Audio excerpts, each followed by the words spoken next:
Ito na ngayon yung itsura ni Wavy nung nilinisan ko na siya.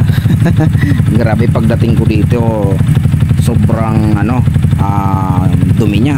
Yan, nilinisan ko na para malinis naman siya pag pinakita ko sa inyo, diba? Ganyan ang itsura niya. Binahay ko siya ng Manila to Bicol.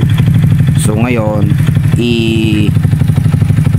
sasabihin ko na sa inyo yung kumaga parang update ko lang din to kay Wavy, kasi bihira na tayo makapag-upload sa YouTube. More on TikTok na kasi ako. So anyway, unahin natin sa specs ni Wavy sa makina. Update ko na lang din. Last December 2, 2023 ay bumiyahe nga kami ni Wavy patungong Bicol. Galing kaming Metro Manila. As you can see, nandito na tayo sa Atimonan Zigzag Road. Dito na ako nagsimulang mag-vlog mga paps dahil wala na nga akong camera. So cellphone lang yung gamit ko. Ayan, nandito na tayo mga idol. Diba? Basic na lang tong akitin ni Wavy. Panoorin po ang buong video na to. Sasabihin ko yung buong specs ni Wavy kasi marami-rami rin po ang nagtatanong sa kanya. Itong lugar na to mga paps ay isa sa pinakapaborito kong destinasyon dito sa probinsya ng Quezon. Kung madaan man po kayo dito, make sure na gumagana at malakas ang inyong mga preno. Sa larangan ng Thai at street bike concept, bibihira lang at ang kagaya ko na binabiyahe ito ng pangmalayuan mga idol. As you can see, meron ako ditong dalang gulong, kung sakali man, extra lang, spare kumbaga, kasi yung street bike at Thai concept is napaka-prone yan sa flat. Okay? Prone yan sa flat mga paps, kaya ayan, naniguro lang din ako para kapag just in case maflatan man ako, at least meron akong spare or pamalit para hindi na mag-vulcanized pa, hahanginan na lang.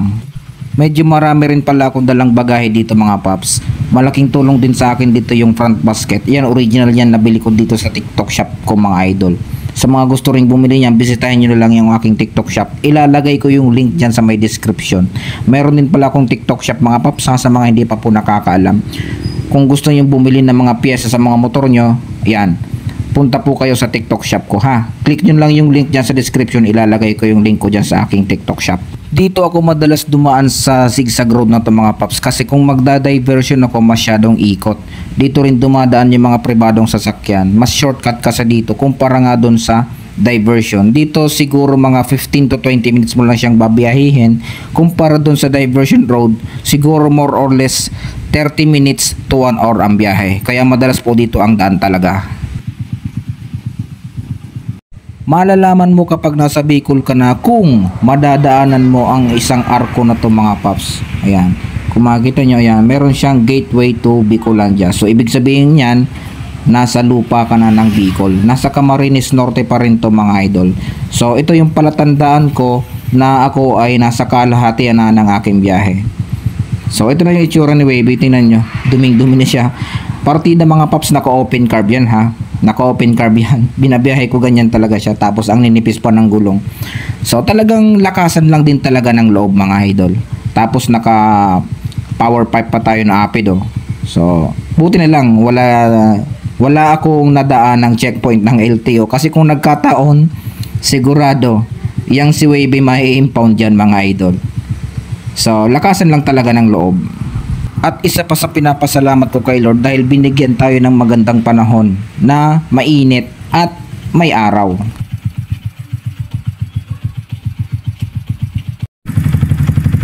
So ayan mga paps, nandito na nga tayo sa bahay. Ito na ngayon yung itsura ni Wavy nung nilinisan ko na siya. Grabe, pagdating ko dito sobrang dumi niya. Yan, nilinisan ko na para malinis naman siya pag pinakita ko sa inyo, diba? Ganyan ang itsura niya. Binahay ko siya ng Manila to Bicol. So ngayon sasabihin ko na sa inyo yung kumaga parang update ko lang din to kay Wavy, kasi bihira na tayo makapag-upload sa YouTube. More on TikTok na kasi ako. So anyway, unahin natin sa specs ni Wavy sa makina. Update ko na lang din. Naka 53 pa rin siya na pitch bike. Tapos yung carb niya TMX 155. Naka Phyto lining, Phyto clutch spring. naka regrind cams pala yun. Update ko na lang din kasi naka regrind cams na lang din siya. 6.8 pa rin, 6.8 regrind, tapos valve spring na Phyto rin. And the rest okay na yan. Tapos naka CDI pala tayo na Showa R. Mamaya ipapakita ko sa inyo sa dulo ng video, kaya panoorin yung maigi mga idol. Tapos yan sa tires natin, 60-80 yung rear, 45-90 naman sa front. Yan, 45-90. So, ganyang itsura, ganyang gulong. Sino bang maglalakas loob ng ibabiyahe ng Bicol? 500 kilometers yun mga idol. Okay, so panoorin nyo na lang. Ito yung itsura nya, diba? Ayan. So, shoutout po sa inyong lahat. Magandang araw po. Ito lang ang update ko ngayon kay Wavy.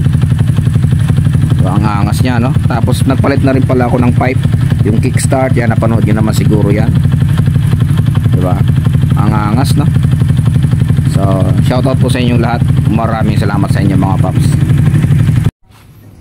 Tapos ito pala yung CDI nya. Yan, Showa R 4-pin yan, pang Lifan 110 4-pin. Yan, Showa R Racing CDI. Okay.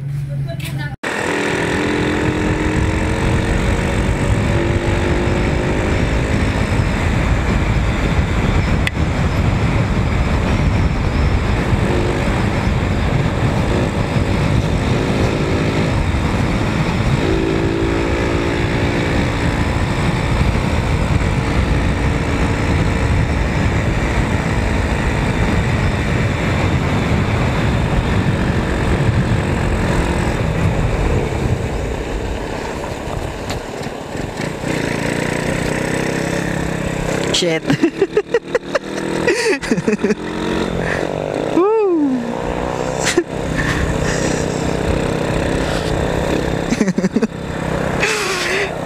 Buha ka ng inag mga lubak kasi to eh. Hanip na to.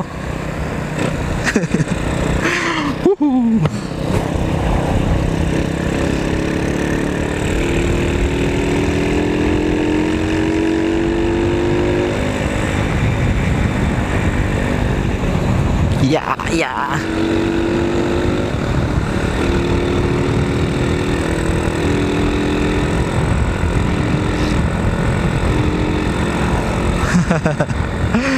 Ay.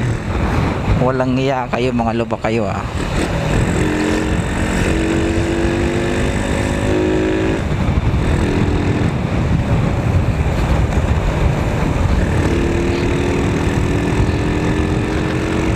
Pambihira kasi mga lubak na to eh. Woo!